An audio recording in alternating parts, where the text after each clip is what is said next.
Hello and welcome, everyone. Thank you for joining us today for Networking in 60, Veterans in Tech.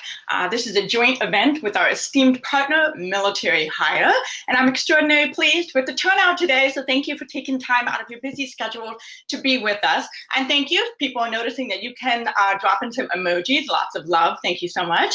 All right, we have two top-notch speakers for you today, as well as one-to-one networking. We have virtual tables so that you can connect with companies for business or career referrals. It's a great opportunity to just jive with each other as well.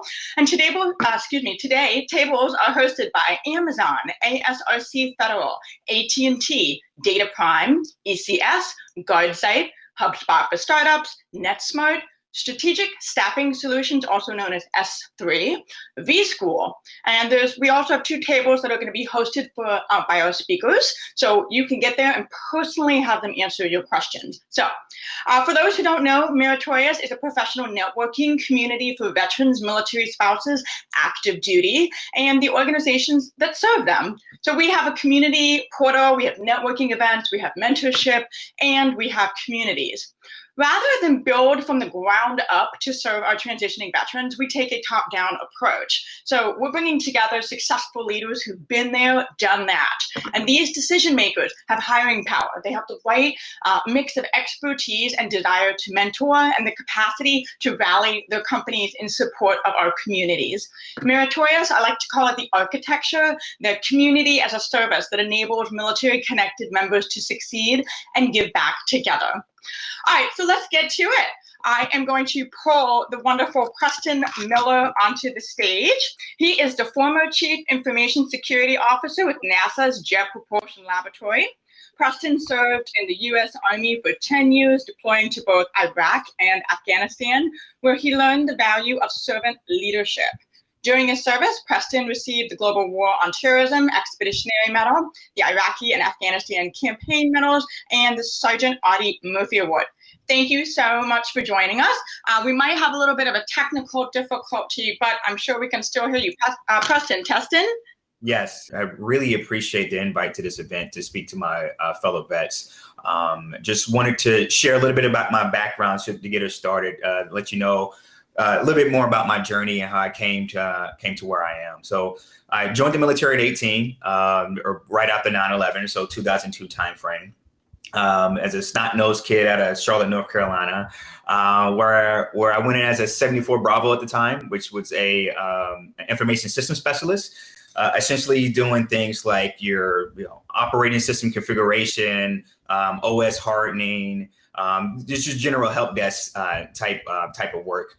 Around year five or year six in the military, I realized and discovered that cybersecurity, or at the time, information security, was really taking off.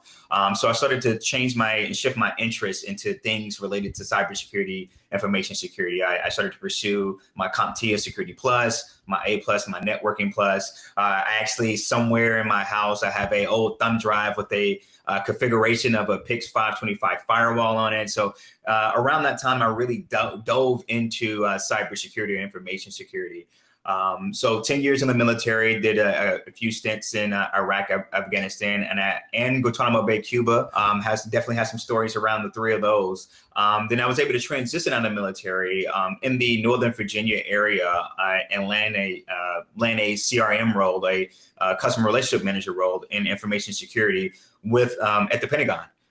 So fortunately for me, I was still able to maintain my clearance, transition out of the military. So it was a fairly smooth transition from the U.S. Army to the Pentagon, where I worked as an information system specialist, a cyber risk analyst, and a CRM, customer relationship management, for information security at the Pentagon for about 4 years. From there, I sort of got burnt out with the Beltway life. If anyone knows about the Beltway, that Northern Virginia, DC traffic can take a toll on you. I used to joke with my friends all the time that, hey, I got a 15-mile commute, but it takes me an hour and a half each way, because that's just how bad traffic is. But I still consider DC home, and I really love the place. I'm just sort of getting burnt out. So I decided to try my hand at one of my first loves as a young man in the space community. I started applying to different aerospace companies, in the area. And on a whim, I applied to a job at NASA Ames Research Center, which was across the country in California. And I was fortunate enough to land that role, where I served as the cyber operations manager, the cybersecurity operations manager for about 3 years at NASA Ames Research Center, essentially running the cyber incident response team, our cyber awareness training for the center, and also some of the operational mechanics of send and receive for the team. So did that for about 3 years, transitioned down to NASA Jet Propulsion Laboratory in late 2019, where I served as the branch chief or section manager for cybersecurity, network, and identity for about a year. And from there, I transitioned a year later into the role of the CISO for NASA JPL. One of the things that really just sort of a common thread throughout my career and my journey has been the idea of selfless service, right? And the idea of courage. There's been a number of times throughout my career where, there was a project or a task or a opportunity that I wasn't all that comfortable with, didn't really have the background knowledge on, but I stepped forward and say, hey, I'll give it a try, right? You need someone to step in and take on that project, sign me up for it. I will learn as I go. And the thing that kept playing in the back of my head was, if I can survive 15 months in a combat zone, I'm pretty sure I can handle the 12 months, the 6 months, whatever's coming my way or faced with this project. So having that resolve, having that inner courage, and having that sort of that big picture view really served me well throughout my career. The courage to step out on that limb, step out on my faith and a belief in myself has really served me well throughout my entire career.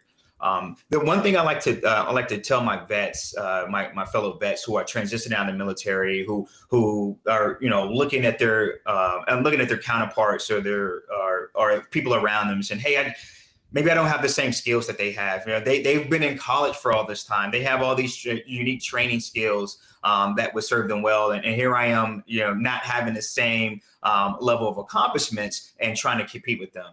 I felt the exact same way transitioning out of the military. But then I started to realize I also have a set of skills that you can't learn in a book, right? That you won't get from a professor. And that is that courage, that is that resolve, that is that, and when things get tough, can you still push through? When you're having a bad day, can you still see the bigger picture? Do you have that end goal in mind? All the integrity, all the courage, all the selfless service, those principles that you were taught in the military, they do translate to your professional life. Maybe not in the most direct way, but having that inner courage, seeing that belief in yourself, adopting that team culture mentality with those around you, those things that serve you well in the military would definitely serve you well in your professional career. So that's one thing I like to share with my vets as they're transitioning. Those things that you learned in the military, those skill sets, those principles, those ideals that you learned in the military, they will serve you well as you transition to professional life, for sure. And just quickly to close, one of the things I want to tell my vets as well is that when you're out searching for the next role or the next chapter in your life, do not limit yourself just based on what you think you know and what you think you know in the military. Now is the time to put yourself out there, to test your limits. That system administrator job that you're comfortable with, so try your hand, apply for that mid to senior level role, apply for that role that has the skills that you may not be at all that comfortable with. Do not self-defeat. Do not limit yourself. Again, I'm a firm believer in if you take a potted plant, you put it in a bigger plant and you watch it grow. So sometimes those stretch goals, those stretch roles are where you want to be, where you need to be to see that growth in yourself. So don't limit yourself just from what you're comfortable with today. Continue to press forward, continue to have that belief in yourself, and continue to watch yourself grow. So thank you for having me. I am honored to be here. I really enjoy connecting with and talking with my fellow vets. I hope we can keep this up, and I hope I can be a part of this community moving forward. I am big on a team culture. I would love to mentor if the time arises. I would love for folks to mentor me as well. I think it takes a village. I'm really excited to be here, and I'm looking forward to connecting with all of you. Thank you.